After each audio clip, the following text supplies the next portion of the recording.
If you're like me, you know you need a lot of things to get you through high school. You need pens for writing notes and books for reading quotes and that TI-85 supercomputer calculator for, well, whatever it is that it does. But, you know, I've always thought there's one more thing that they should jot down on that school supplies list. A strong jaw. No, not for taking punches from your buddies, though it's funny you should mention it because these are blows nonetheless. They're in the ohs and no's of those who like to remind you not to bite off more than you can chew.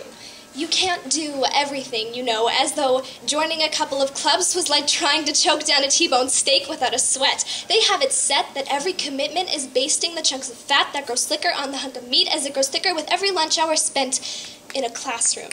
Those looks that pity you as though you're being force-fed learning just because you like to spend your free time in the library.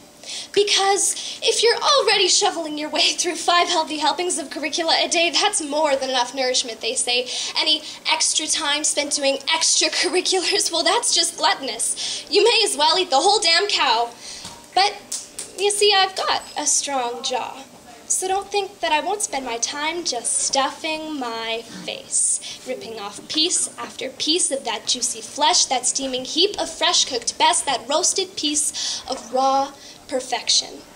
And to all the oh-wers and no-wers, know this. I take my time with my selection. Only the finest cuts make the list. I won't settle for anything less than the absolute best. I put the butcher to the test because I only take grade A.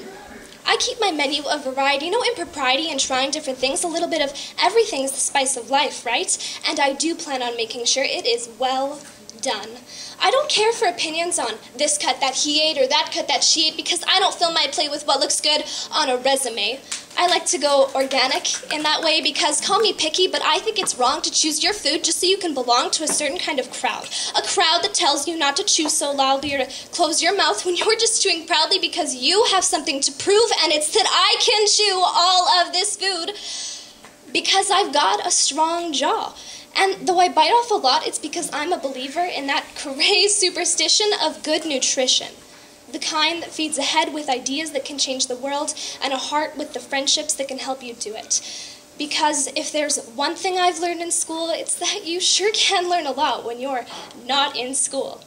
And anyone who thinks that they're too cool to sit with you and flash a smile while you've both got a mouthful of opportunities should probably bite off a little more fat so they can chew on that.